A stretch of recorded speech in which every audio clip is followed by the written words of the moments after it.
자, 2025년 수능특강 인문 12 기정진의 이기론입니다. 자, 한번 같이 가볼게요. 자, 성리학의 중심 이론 중 하나는 이기론이다. 이와 기에 대한 이론인 거죠. 주자가 주창한 것이고, 우리가 그 생활과 윤리 같은 걸 사탐 과목을 배웠던 학생들은 이거 굉장히 좀 공부해본 적이 있을 거야. 자, 그런데 어쨌든 그런 배경 지식이 없다고 하더라도 여기에서 지금 아주 친절하게 리와 기가 어떻게 다른지 정의를 내려주고 있습니다. 그렇기 때문에 그 리와 기가 어떻게 다른지를 대립판으로 파악해가지고 정보를 일목요연하게 정리를 해야 됩니다. 자, 이 글에 따르게 되면 리는 뭡니까? 법칙이면서 원리입니다. 기준이면서 표준이고요. 그에 반해서 기는 진료입니다. 그리고 형상적인 거예요. 자, 그래서 그 다음에 뭐라고 얘기하냐면 리와 기에 대한 개념 이해에 근거하여 성리학에서는 현상 세계에서 드러나는 모든 현상과 존재는 뭡니까? 리와 기의 합에 의한 것이라고 얘기했거든. 모든 현상과 존재는 리와 기의 합에 의해서 나타나는 것이에요. 자, 이렇게 얘기를 했는데 이때 리는 형체도 없고 움직이지도 않아요. 그리고 운동하지 않습니다. 쭉 변화하지 않으니까 불변입니다. 그에 반해서 기는 어떻습니까? 리에 근거하여 운동합니다. 변화합니다. 또 현상과 존재를 드러내는 것을 파악하니까 형체도 있는 것이죠. 되겠습니까? 자, 이처럼 리와 기는 원리적으로 구분되는 것이지만 현상 세계에서는 어떻습니까? 함께 존재합니다. 왜? 이 모든 현상과 존재는 리와 기의 합으로서 나타나기 때문에 당연히 리와 기는 함께 존재할 수밖에 없지. 그치? 현상 세계에서. 그치? 그 얘기를 지금 하고 있는 겁니다. 일단 이렇게 대전제를 받아들이고요. 리와 기가 어떻게 다른지에 대한 어떤 그 정의를 명확하게 한 다음에 이문단으로 넘어가야 됩니다. 자, 그 다음에 이문단에서 볼게요. 자, 여기에서 보게 되면 이의 생각에 대해서 기정진이 어떻게 비판했느냐가 이 글의 메인 토픽이에요. 그러니까 이 글의 메인 토픽은 즉 기정진의 생각인 거거든. 이기론에 대한. 자, 그런데 그 이에 대해서 이와 비교했을 때, 대조했을 때 기정진의 생각은 어떤 점이 어떻게 다른가? 우리가 그걸 한번 좀 볼게요. 여기에서 보게 되면 이와 기정진은 대립형을 이룹니다. 자, 그런데 여기에서 이는 도덕 실천과 결과하여 이렇게 얘기를 했고요.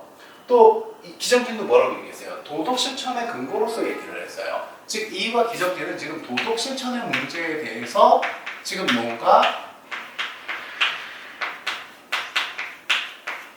다른 생각을 가지고 있는 겁니다. 자, 근데 여기서 봅시다.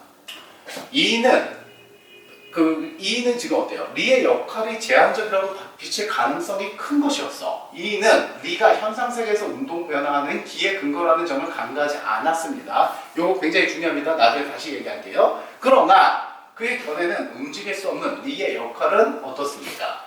리의 역할은 제한적이고 상대적으로 스스로 움직이는 기의 역할은 강화된다고 이해될 수가 있었다는 겁니다. 그럴 가능성이 있었다는 거예요. 그렇게 율곡 이의 사상을 그렇게 단정지을 수는 없지만 그럴 가능성이 열려 있었다는 거지. 이러한 리와 기에 대한 이해 논의는 도덕 실천과 관련했을 때 선한 본성을 리의 실현이 현실에서 운동 변화는 가치 중립적이고 악으로 흐를 가능성이 있는 기에 의해 주도될 수 있는 것으로 이어질 수 있었다. 자, 이렇게 되면 얘가 강화되니까 얘가 어떻게 되는 겁니까? 주도적일 수가 있는 거예요. 도덕 실천의 관계에 있어서. 그치? 자.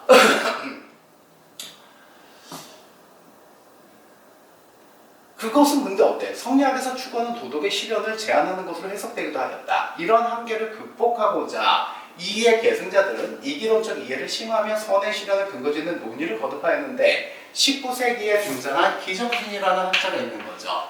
자, 이 기정진은 뭐라고 얘기를 했습니까?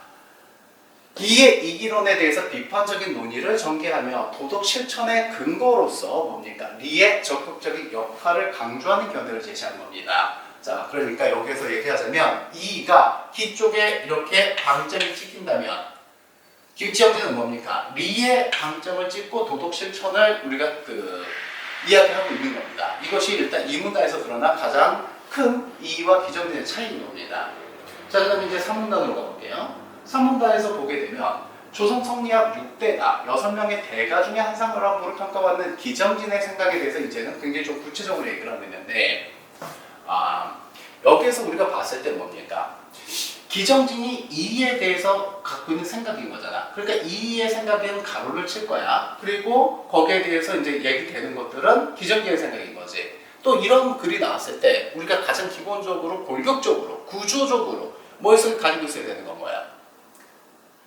어떠한 포인트에서 이 두 사람의 생각이 다른가, 어떤 포인트에서 그 차이점이 드러나는가에 방점을 찍어야 되는데, 이 3문단은 뭐냐면 기의 능동적인 운동 변화라고 하는 것에 대한 두 사람의 생각 차이를 보여주고 있습니다. 그렇기 때문에 기의 능동적인 운동 변화가 3문단의 메인 토픽이 되는 거죠. 자, 여기서 보게 되면 이는 있잖아요. 기의 능동적인 운동 변화를 인정한 것으로 오해됐다라고 했으니까 인정했다라고 일단 보자고 퀘스천 마크를 붙여놓고, 여기서 그는 기정진이야. 리를 형상세계를 관통하는 원리로 파악하고 기의 운동 변화는 모두 리에 근거하여 이루어지는 것임을 전제함으로써 리가 모든 현상세계에서 드러나는 운동 변화의 원인임을 강조해야 한다. 특히 그는 기의 능동적인 운동 변화에 대한 인정이 현상세계의 원인이자 현상세계를 관통하는 도덕 원리인 리를 부정하는 것으로 이어진다고 파악하였다. 이런 점에서 그는 기의 운동 변화를 철저하게 리의 명령에 따라 이루어진 것으로 규정하고 기의 자발적인 운동 변화를 부정하였다. 즉 기정진은 이 기의 능동적인 운동 변화를 절대 인정할 수가 없었던 겁니다. 근데 여기에서 조심해야 될 게 뭐냐면요.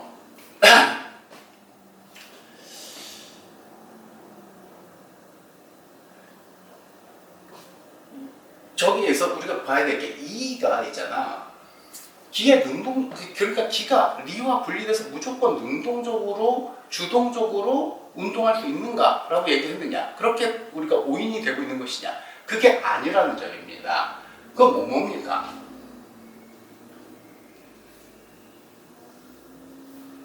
가령 지금 우리가 이 문제에서 봤던 것을 그대로 갖고 오게 되면, 그러니까 이 이가 가지고 있는 생각하는 건 뭐냐면 기의 운동은 두 가지로 나뉘는 겁니다. 리에 근거하여서 이루어지는 운동이 있는 거고, 또 근데 기가 능동적이고 자발적으로 움직일 수도 있다라고 하는 거야. 그걸 두 개를 인정했다라는 거지. 이 두 개를 다 인정한 겁니다. 그런데 기정진은 뭡니까? 능동 자발적으로 인정할 수 없다는 거야. 무조건 only 위에 의해서만 운동이 이루어진다라고 얘기하는 거지. 만약에 이렇게 기가 능동적이고 자발적인 운동을 한다면 그건 어떻게 되는 거야? 이거는 도덕 원리 리를 부정하는 견해라는 거야. 만약에 이걸 인정한다라고 하는 건 이 기정진의 생각에서 보게 되면 얘는 이것은 리를 부정하는 얘기가 된다는 거지. 그래서 절대 기정진은 이거를 받아들일 수가 없었던 겁니다. 되겠습니까? 자, 3번으로 갈게요. 나아가서 기정진은 근원적인 동일성의 원리인 리와 현상세계의 다양성의 원리인 분해관계에 대해서도 리를 중심으로 한 견해를 제시하면서, 자 봅시다. 여기에서 3문단을 보시게 되면요. 리가 있습니다. 그리고 이번에는 뭐가 등장합니까? 분이 나타나게 됩니다. 자, 그런데 이 리는 뭡니까? 이 둘 다 원리예요. 원리인데 리는 동일성의 원리고 분은 뭐의 원리입니까? 다양성의 원리예요. 그런데 얘가 여기에 대해서 기정진은 뭐라고 생각을 한 겁니까? 여기서 기정진의 생각이 있습니다. 자, 여기에서 분이 리에 포함되어 있는 관계라고 생각을 했다는 겁니다. 그래서 분이 리에 포함이 되면 그게 뭐다? 이론적 구조다.